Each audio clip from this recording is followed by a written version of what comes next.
வணக்கம் ஜெயஹிந்த். வளைகுடா நடக்கக்கூடிய யுத்தத்தை பற்றி இன்னொரு முக்கியமான அப்டேட் நம்ம பார்க்க போகிறோம். ஹயத்துல்லா அலி கமேனி அவர்கள் கொல்லப்பட்ட பிறகு இப்போ அவருடைய இரண்டாவது மகனான முஸ்தபா கமேனி அவர்களை சுப்ரீம் கமாண்டர் அப்படின்ற சுப்ரீம் லீடர் அந்த பொசிஷனுக்கு வந்து தேர்ந்தெடுத்திருக்கிறாங்க ஐஆர்ஜிசி. 56 வயது இவருடைய இரண்டாவது மகன். ஜென்ரலாக பார்த்தீங்க அப்படின்னா இவங்களுடைய மரபுப்படி முதல் மகனை தான் தேர்ந்தெடுப்பாங்க. ஏன் முஸ்தாபா தேர்ந்தெடுக்கப்படுறாரு அப்படின்றதுக்கான ஒரு பேசிக் இன்ட்ரடக்ஷனோடு நம்ம பார்ப்போம். 1969 பிறந்தவர். 79 தான் ஹயத்துல்லா அலி கமேனி அவர்களுடைய தந்தை இந்த ஆட்சி மாற்றத்தை கொண்டு வர்றாரு. ஒரு சோஷியல் ரிப்பப்ளிக்காக இருந்த ஒரு நாடு, ஓரளவுக்கு கம்யூனிஸ்ட் சித்தாந்தத்தில் இருந்த நாடு அப்படியே கம்ப்ளீட்டாக மாறி ஒரு அடிப்படை இஸ்லாமிய சித்தாந்தத்துக்குள்ளே வராங்க. இந்த இடத்துல 10 வயது, தன்னுடைய 29வது வருடம் 1979 10 வயது இருக்கும்போது தெஹரானுக்கு மூவ் ஆகிறாரு. அங்கே இருக்கக்கூடிய அலாவி ஹைஸ்கூலில் படித்தார். அதன் பிறகு பார்த்தீங்க அப்படின்னா அங்கே இருக்கக்கூடிய செமினாரி, இது அங்கே இருக்கக்கூடிய ப்ரீச்சர்ஸ், மத குருக்கள் படிக்கக்கூடிய இடம். ஸோ ஒரு 15-20 வயதுக்குள்ளேயே தன்னை வந்து அந்த மத ரீதியான கல்விக்குள்ளே அர்ப்பணிச்சுக்கிறாரு அப்படின்றத பார்க்குறோம். அதன் பிறகு பார்த்தீங்க அப்படின்னா ஈரான் யுத்தத்தில் தன்னுடைய 17 வயதில் ஒரு அந்த போர் அனுபவத்தை பெறாரு. ஒரு ஹார்ட்லைனர் ஆன்டி வெஸ்டர்ன் வியூ இருக்கக்கூடிய ஒரு மனிதர். ஏன்னா ரொம்ப சின்ன வயசுலேருந்தே அது வந்து வந்திருக்குது. அதன் பிறகு 1990லேருந்து 2000 வரைக்கும் தன்னுடைய தந்தையுடைய அலுவலகம், சுப்ரீம் லீடருடைய அலுவலகத்தில் உட்காந்து ஒரு ஒர்க் பண்ணுறாரு. கிட்டத்தட்ட கேட் கீப்பர். அப்பாவை பார்க்கணும் அப்படின்னா இவர் மூலியமாக தான் போயாகணும். அதே மாதிரி அங்கே இருக்கக்கூடிய மிலிட்ரி, அரசாங்கம், அங்கே இருக்கக்கூடிய மத குருக்கள் மற்றும் இவருடைய தந்தைக்கு இடைப்பட்ட ஒரு மிக முக்கியமான நபராக ஒரு பவர் சென்டராக உருவெடுக்கிறார். அதன் பிறகு பார்த்தீங்க அப்படின்னா யூஎஸோட ட்ரெஷரி டிபார்ட்மெண்ட் ஒரு 3 வருடத்துக்கு முன்னாடி ஒரு பப்ளிஷேஷன், அதாவது ஒரு ரிசர்ச் பண்ணியிருந்தாங்க. ஹயத்துல்லா அலி கமேனி அவர்கள் கொல்லப்படும் போது அவருக்கு வயது வந்து 86. ஸோ 86 வயதுக்கு இருக்கும் பொழுது தன்னுடைய 81வது வயதிலிருந்து தன்னுடைய மகன் முஸ்தபாக்கு அந்த பொறுப்புகளை கொடுக்க ஆரம்பிச்சிட்டார். ஒரு செயல் தலைவர்னு நம்ம ஊரில் சொல்லுவோம் பார்த்தீங்கன்னா, அது மாதிரி பொறுப்பு கொடுக்க ஆரம்பிச்சிட்டாரு. அதன் பிறகு பார்த்தீங்க அப்படின்னா அதோட செக்யூரிட்டி பாலிசி, குறிப்பாக ஐஆர்ஜிசியோட குத் ஃபோர்ஸ் மற்றும் அவங்களுடைய பசீஜ் தான் ஒரு உளவுத்துறை உள்ளூரை கம்பேர் பண்ணக்கூடிய. ஸோ எல்லா இடத்துலையுமே தான் உட்காரும்போது பக்கத்தில் தன்னுடைய மகனையும் உட்காந்து அந்த டிசிஷன்ஸ் எடுக்கும்போது நேச்சுரலாகவே இவருக்கு அப்படி அடுத்தது அவர் தான் அப்படின்ற அந்த பவர் சென்டராக இவர் வந்து உருவெடுக்கிறார். அதன் பிறகு பார்த்தீங்க அப்படின்னா ஐஆர்ஜிசியோடைய க்ளோஸ், அதாவது ஈராக் யுத்தம் ஒரு 9 வருடம் நடந்துச்சு. அதில் ஹபீப் பெட்டாலியன், இந்த பெட்டாலியன் வந்து ஈராக் ஃப்ரண்ட்டை ரொம்ப எஃபெக்டிவாக ஹேண்டில் பண்ணாங்க. அந்த இடத்துல ஒரு இராணுவ இதையும் அவர் பெறார், எக்ஸ்பீரியன்ஸையும் அவர் பெறார். அதன் பிறகு பார்த்தீங்க அப்படின்னா ஐஆர்ஜிசியோட கமாண்ட் நோட்டருக்குள்ள ரேங்க் அண்ட் ஃபைலில் இவரோட இன்ஃப்ளூயன்ஸ் அப்படின்றது மிக மிக அதிகமாகுது. அதே மாதிரி பார்த்தீங்க அப்படின்னா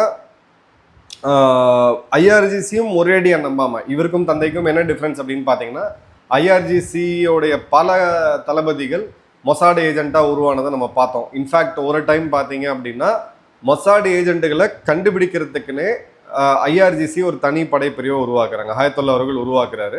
அதற்கு ஒரு தளபதியை போடுறாரு. 4 வருடம் கழிச்சு தெரியுது அந்த தளபதியே ஒரு மொசாட் ஏஜென்ட்னு சொல்லி. ஸோ இவர் மட்டும் ஐஆர்ஜிசியை ஃபுல்லாக நம்பாமல் அங்கே இருக்கக்கூடிய அரசியல் கட்சிகள் அவங்களுடைய ஆதரவும் வந்து பெருமளவுக்கு பெற்றிருக்காரு. ஸோ ஒரு கிளியர் கட்டாக இவர் தான் சக்ஸஸராக வருவாங்க அப்படின்றது எல்லாருக்குமே தெரியும். இப்போது ஒரு ஹார்ட்லைனர், அதே மாதிரி பார்த்தீங்க அப்படின்னா இவர் வந்த பிறகு ஒரு அறிவிப்பை வந்து ஐஆர்ஜிசி வெளியிடுறாங்க. அதாவது இதுவரை அவங்க பயன்படுத்திய ஏவுகணை அப்படின்றது 1000 கிலோ, 1 டன்னுக்கு கீழே எடையுள்ள வாரண்ட். இப்போ வரக்கூடிய காலங்கள், அதாவது நேத்துல ஆரம்பித்து 1 டன்னுக்கு அதிகமான எடையுள்ள ஏவுகணைகளை, அதாவது வெடிகுண்டை வச்சுருக்கக்கூடிய வாரண்டை வச்சுருக்கக்கூடிய ஏவுகணைகளை நீங்கள் பார்ப்பீங்க அப்படின்ற போது இந்த உத்தரவு முஸ்தபாவிட்டிருந்தான் வரணும் அப்படின்றது வந்திருக்கும் அப்படின்றது ஒரு யூகமாக வந்து பார்க்குறோம். அதே சமயம் பார்த்தீங்க அப்படின்னா முஸ்தபாவை நாங்கள் விடமாட்டோம், உன்னுடைய நாட்கள் என்ன பண்ணப்படுது அப்படின்னு சொல்லி அமெரிக்கா, ட்ரம்ப் நேரடியாகவே பயமுறுத்துறாங்க, ரொம்ப நாள் உயிரோடு இருக்க முடியாதுன்ட்டு. இஸ்ரேல் பொறுத்த வரைக்கும் அவங்களுடைய கொள்கையில் யார் இந்த ரெஜிம் தலைவராக வந்தாலும் அவங்களை கொல்லுவோம் அப்படின்றது அவங்க ஒரு பாலிசி டிசிஷனாகவே வச்சுருக்காங்க. இந்த 2 இடத்துல பார்க்கும் பொழுது ஒரு முக்கியமான ஃபேக்ட் எங்கே வருதுன்னு பார்த்தீங்கன்னா, இவர் காயம் பட்டிருக்கக்கூடிய சீரியஸாக இன்ஜூர் ஆகக்கூடிய வாய்ப்பு ரொம்ப ரொம்ப அதிகமாக இருந்திருக்கு. ஏன்னா பதவியேற்ற பிறகு ஒரு நாடு இந்த மாதிரியான ஒரு சூழ்நிலையில் இருக்கும் பொழுது ஜென்ரலாக ஒரு தலைவராக வரக்கூடியவங்க ஒரு வீடியோ பதிவை போட்டு நாட்டு மக்களுக்கும் அந்த படை வீரர்களுக்கும் ஒரு உற்சாகத்தை வந்து கொடுப்பாங்க. இதனால் வரை இவர் பதவியேற்ற பிறகு எந்த ஒரு வீடியோவோ இல்லை ஒரு ஃபோட்டோவோ இவரோட புகைப்படமோ வெளியே வரவே இல்லை. இன்ஃபேக்ட் ஒரு கடந்த 6 மாத காலங்களாகவே வரல. இஸ்ரேலிய ஊடகங்கள் இவர் கொல்லப்பட்டிருக்கலாம்ன்ற சந்தேகத்தை எழும்பொழுது இவர் கொல்லப்படலைன்றதை உறுதி செய்யறதுக்கு மட்டும் அவங்க தளபதிகள் பேசினாங்க. ஏன்னா இறந்த நபரை வந்து நீங்கள் தலைவராக நியமிக்க முடியாது. அது அவங்க நாட்டு மக்களுக்கு மத்தியிலே அது எதிராக போகக்கூடிய வாய்ப்பு அப்படின்றது இருக்கு. 3வது, முஸ்தபாவுக்கு அங்கே இருக்கக்கூடிய பெண்கள் ஒரு கடும் எதிர்ப்பாளர்களாக இருக்காங்க. 93% ஈரானிய பெண்கள் முஸ்தபாவுக்கு எதிராக இருக்காங்க. ஏன்னா அப்பாவை விட இவர் இன்னும் ரேடிகலைஸ்டான ஒரு ஆள் அப்படின்ட்டு. அதே மாதிரி அங்கே இருக்கக்கூடிய பசாரிஸ் பிஸ்னஸ்மேன் கம்யூனிட்டியும் இவருக்கு எதிராக இருக்கிறாங்க. அங்கே இருக்கக்கூடிய 30 வயதுக்கு கீழே இருக்கக்கூடிய இளைஞர்களும் பார்த்தீங்கன்னா கணிசமான அளவுக்கு இவருக்கு எதிராக இருக்காங்க. அதே மாதிரி அமெரிக்கா மீது கோபமாக இருக்கக்கூடிய இஸ்ரேல் மீது வெறிகொண்டு இருக்கக்கூடிய ஈரானியர்களும் அந்த தேசப்பற்றுள்ள ஈரானியர்களும் அதுலேயும் ஒரு கணிசமான அளவுக்கு வந்து பார்த்தீங்கன்னா அயத்துல்லா அலி கமேனி அவர்களுக்கு எதிராக இருக்காங்க. ஈரானிய பெண்கள் இந்திய ஊடகங்களில் வந்து பேசும் பொழுது அயத்துல்லாவை பற்றி ஒரு சிம்பதியோட பேசினா அதுக்கு எதிரான கருத்துக்களை அவங்க வைக்கிறத பார்க்க முடியுது. ஸோ இந்த இடத்துல தான் ஈரானுடைய ஸ்டேட் டிவி ஜான்பாஸ் அப்படின்ற வார்த்தையை வந்து ஜான்பாஸ் அப்படின்ற வார்த்தையை வந்து பயன்படுத்தியிருக்காங்க. ஜான்பாஸ் அப்படின்னா காயம் பற்ற வீரர் அப்படின்றது அர்த்தம். ஸோ ரமடான் போரில் இந்த புனித மாதமாக இவங்க கருதக்கூடிய இந்த ரமடானில் இது ஒரு முக்கியமாக அவர் வந்து ஒரு ஜான்பாஸ் அப்படின்றத சொல்லியிருக்காங்க. ஜான்பாஸ் அப்படின்றது காயம் போட்டிருக்கார், இந்த போரில் அவர் காயம் பட்டிருக்கார், புனித மாதத்தில் நடக்கக்கூடிய இந்த போரில் அவர் காயம் பட்டிருக்கார் அப்படின்ற அந்த ஹிண்ட்டை கொடுத்துருக்காங்க. ஸோ எந்த அளவுக்கு காயம் பட்டிருக்காரு கண்டிப்பாக தெரியல. அவருடைய உடல்நிலை சீரியஸாக இருக்கா இல்லை ஓகேவா இருக்கிறாரா எதுவுமே தெரியல. ஸோ இதை வந்து கம்ப்ளீட்டாக ஒரு கோஸ்டாக உள்ளே வச்சிருக்கிறாங்க அப்படின்றத மட்டும் நம்ம வந்து தெளிவாக பார்க்க முடியுது. அதே மாதிரி பார்த்தீங்க அப்படின்னா இந்த ரெஜிம் வெல்றதுக்கான வாய்ப்பு இப்போதைக்கு இல்லைன்னு நான் ஏன் சொல்கிறேன்னா, இந்த பதவிக்கு வரத்துக்கு ஈரானியன் ரெவல்யூஷனரி கார்ட் கோர் ஐஆர்ஜிசியோடைய முழு ஆதரவு இருந்தால் மட்டும்தான் வர முடியும். இவரை தலைவராக சுப்ரீம் லீடராக ஐஆர்ஜிசியை அறிவிக்கும் பொழுது நிச்சயமாக இவர் உயிரோடு தான் இருக்கிறாரு அப்படின்றது ஒரு ஃபேக்ட். பட் கடுமையாக காயம் பட்டிருக்கிறதுக்கான ஒரு ஒரு ஒரு வாய்ப்பு இருக்கிறதுக்கான ஒரு இது இருக்குது அப்படின்றத பார்க்கலாம். அதே மாதிரி பார்த்தீங்க அப்படின்னா இந்த இடத்துல ஐஆர்ஜிசியோட ஃபேக்ஷன்ஸ் குத்ஸ் ஃபோர்ஸ் இருக்காங்க. இப்போ நம்ம பேசக்கூடிய நேரத்தில் இஸ்ரேலியோட விமானப்படை குத்ஸ் ஃபோர்ஸை குறி வச்சு மிகப்பெரிய லெவலில் தாக்குதல் நடத்திட்டு இருக்காங்க. அவங்களுடைய ஏரோஸ்பேஸ் டிவிஷன் இருக்கு, ஈரானுடைய விமானப்படை வேற, இவங்களோட ஏரோஸ்பேஸ் டிவிஷன் அப்படின்றது வேற. பசீஜ் ஃபோர்ஸ் அவங்களுடைய லோக்கல் மக்களை உள்ளுக்குள்ள இருக்கக்கூடிய ஒரு ஸ்பெஷல் காவல்துறையினர்னு சொல்லலாம். அதன் பிறகு அவங்களுடைய இன்டெலிஜென்ஸ், இது எல்லாமே அவரோட கண்ட்ரோலில் இருக்கும் பொழுது கிளியர் கட்டாக இது வந்து ஒரு ஆட்சி மாற்றம், ஒரு வீக்கான லீடர் வந்துட்டாரு அப்படின்றதுல. பட் அந்த லீடர் உடைய உடல்நிலை எப்படி இருக்கு அப்படின்றதுல ஒரு பெரிய கொஸ்டின் மார்க் வந்து எழுது.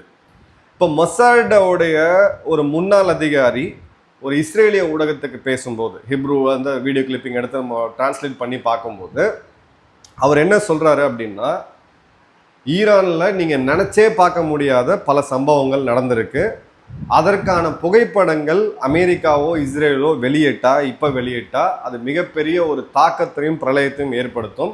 ஆனால் ரொம்ப நாள் அதை மறைச்சே வைக்க முடியாது. காலம் கடக்கும் பொழுது, இந்த சூழ்நிலையெல்லாம் முடியும் பொழுது அந்த புகைப்படங்கள் திரைக்கு முன்னாடி வரும். ஒரு மிகப்பெரிய மாற்றம், அதாவது இர்ரிவர்சபிள் சேஞ்ச், இது வந்து திரும்பவுமே பழைய நிலைமைக்கு வர முடியாத அளவுக்கு ஒரு மிகப்பெரிய மாற்றம் அப்படின்றது ஈரானில் நடந்திருக்கு அப்படிங்கிறாங்க.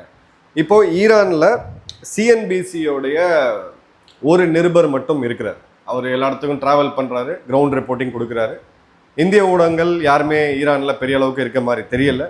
ஏன்னா நம்ம இதில் வார் கரஸ்பாண்டன்ஸே இல்லை. டிவி ஸ்டூடியோவில் உட்காந்துக்கிட்டு அதுக்கு பின்னாடி ஒரு சைரனை போட்டு அந்த பிரேக்கிங் நியூஸ் டெம்ப்ளேட்டை போட்டு காதுகிளிய ஒரு சாதாரணமாக ஹெல்த்தியாக இருக்கக்கூடிய நபர், மனநிலை சரியாக இருக்கக்கூடிய நபர் இன்னைக்கு தேதிக்கு டிவி முன்னாடி உட்காந்தாருன்னா நம்ம ஏன்டா வாழ்கிறோம், நம்ம நாளைக்கெல்லாம் வாழ்கிறதே தேவையா அப்படின்றத யோசிக்கக்கூடிய அளவுக்கு அவ்வளோ நெகட்டிவ் நியூஸ்.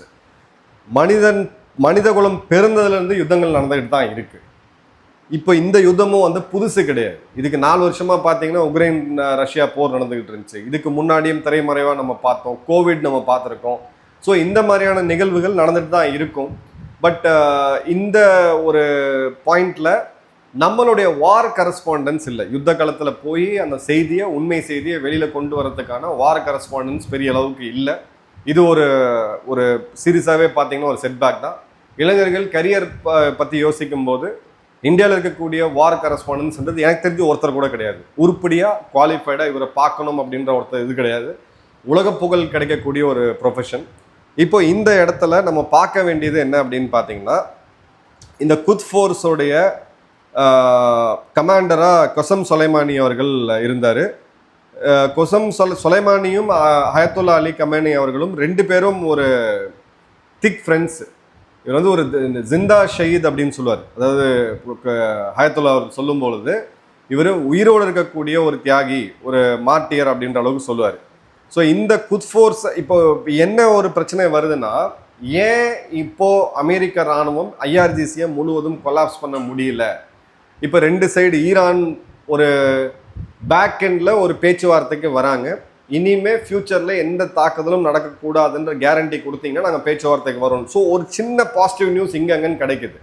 அதே சமயம் அமெரிக்காவுடைய வார் செக்ரட்டரி, பாதுகாப்புத்துறை அமைச்சர் பீட்டர் ஹெக்ஸட் பேசும்போது ஒரு மிகப்பெரிய தாக்குதலை நாங்கள் வந்து ஈரான் மேலே நடத்துவோம். ஸோ ஒரு கன்ஃபியூஸ்டான ஒரு ஸ்டேட்டில் இருக்கும் பொழுது ஐஆர்ஜிசி நீங்கள் 31 இண்டிபெண்டன்ட் யூனிட்டாக பிரிஞ்சு நிற்கிறாங்க.